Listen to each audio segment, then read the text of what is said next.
Greetings, this is Alan Midorius. I'm doing something that's not typical for me. I'm recording voice to be inserted into a pre-recorded game video.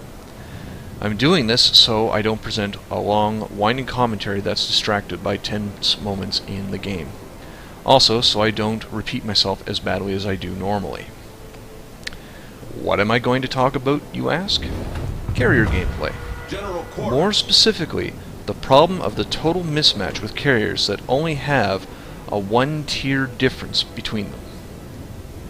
It is a rather large problem that really unbalances gameplay for carrier players.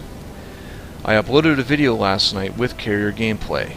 It's 11 minutes long and it shows exactly what I'm talking about. I, and I'm sure many others, noticed this issue back in the closed beta test. In the closed beta test, I had worked my way up to the Tier 7 Ranger class carrier, and I typically ran it within its anti-air configuration, 2 fighters, 2 dive bombers. I had it fully upgraded, and my captain had the Your Fighters Survive Longer perk. I actually forget the name of it, but it's pretty easy to find in the game.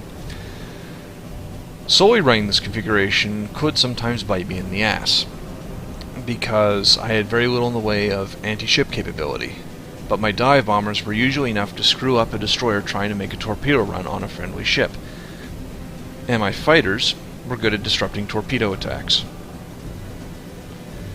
Enter a game where I was up against the Lexington. This Lexington was in more of a balanced configuration, and I knew I would have to eliminate his fighters if I wanted to do any good on the map. So there was one single squadron that was off on its own, and I had both my squadrons of fighters, this is fighters of course, jump it. There were no enemy ships in the area, and no friendlies. This was pure 2-on-1 fighter action. He lost a single fighter. I lost both squadrons. The reason I went after his fighters because if I could eliminate his fighters faster than he could eliminate mine, then I'd be free to go after his bombers. Naturally, in the aforementioned scenario, this didn't happen. In the game last night, it was 2 Tier 4 carriers versus 2 Tier 5 carriers. I was in my Hosho, and I had an allied Langley. The enemy team consisted of the Tier 5 Japanese carrier and the Tier 5 American carrier. The reason I just don't specify names here is because I don't remember the Japanese carrier's name right off the bat, and of course the American carrier is the Bogue. So I just thought I'd keep it even, but failed at that too. Anyway, the enemy carrier sent out their 3 combined squadrons, and I'm assuming they were following the Langley's torpedo squadron back. I should really rewatch the video. But anyway, and then they proceeded to maintain position just outside of the Langley's AA range. The Langley couldn't launch any aircraft because they would be instantly set upon and shot down. Then, since none of our team had stayed with them, and yeah, I admit I was guilty too, but I kind of saw what was happening, so I went off in the same direction that my friends went. Let's see. Then, since none of our team had stayed with him, they sent in waves of torpedo and dive bombers to take him out. Now, as I said, I had been traveling with my 2 friends. One was in a New York, the other in an Arkansas beta. My friend with the New York tried to stay relatively close to me as their fighters closed in, and that basically forced them to stay back further from me. I tried launching my fighters and have them stay within range of my friend's AA envelope, but if you watch the video, you'll notice that it didn't do any good. My fighters got eaten alive. They just got totally slaughtered. All I could do was sail with my friend and draw fire away from him for a short time from an enemy battleship he was facing off against. Mainly because said enemy battleship, of course, focused on me and not him, which allowed him to kill the battleship, but you get the idea. This is a severely unbalancing issue. One tier difference in carriers should not bring about this kind of slaughter. There has to be a way to fix it, and I have an idea. but it does involve doing a bit of drastic alteration to how carriers are configured. Carrier differences should be in the number of planes that the carriers carry of each type, and how fast they can get the squadrons up in the air and have them land again. Naturally, older, lower-tier aircraft carriers, like the Langley and the Bogue, would take much longer to service, launch, and land aircraft than higher-tier carriers. And I see absolutely no problem in altering how many squadrons can take to the air at once. The more advanced the carrier, the more squadrons they can coordinate. It makes sense. Better command and control abilities, better communication.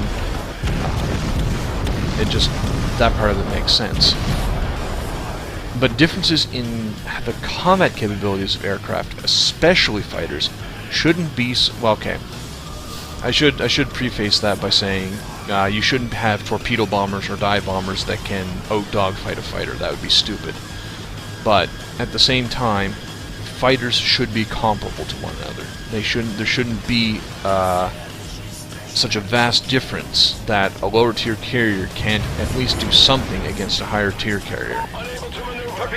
Nothing is worse than watching your team struggle while you are unable to launch aircraft because of multiple fighter squadrons circling just out of your AA range. It makes for a frustrating and dull game, as you sit and wait for the bombers of the enemy ship, bombers or the enemy ships to come for you. Now you see, I did start a thread about this back in the closed beta test, and I'm starting to think maybe I should bring it up again, because it's absolutely freaking ridiculous, and it's not right. I enjoy carrier gameplay a lot. It's different from playing a destroyer, playing a battleship, playing a cruiser. It has its own flavor. I'm a fan of real-time strategy games, and playing a carrier is basically playing a real-time strategy game. You have to pay more attention to get manual drops right, of course, but it lets you have unparalleled situational awareness, and you learn rapidly where you should apply your planes, like where you should apply your firepower to have the most effect. Whether it be specific targets, like going after battleships in point matches, to launching torpedoes, launching at a destroyer or a cruiser to get them to drastically alter their course so they cannot launch torpedoes or effectively gun Allied ships. But if the other team has a carrier that's one tier difference from you, and it is, I will add the caveat that that it has to be fully upgraded for it to be really a big difference, then you're screwed. Because the planes on that other carrier will be of a whole order of magnitude better than yours. But anyway, that's a bit of an explanation as to why that video came up. But yeah, I did do some discussion in the video description, but this is a little more detailed, and like I say, it offers an actual solution to the problem. Anyway, let me know what you think. This has been Alamendorius, and thank you very much for listening. Have a good one. The enemy team has taken the lead.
about to win.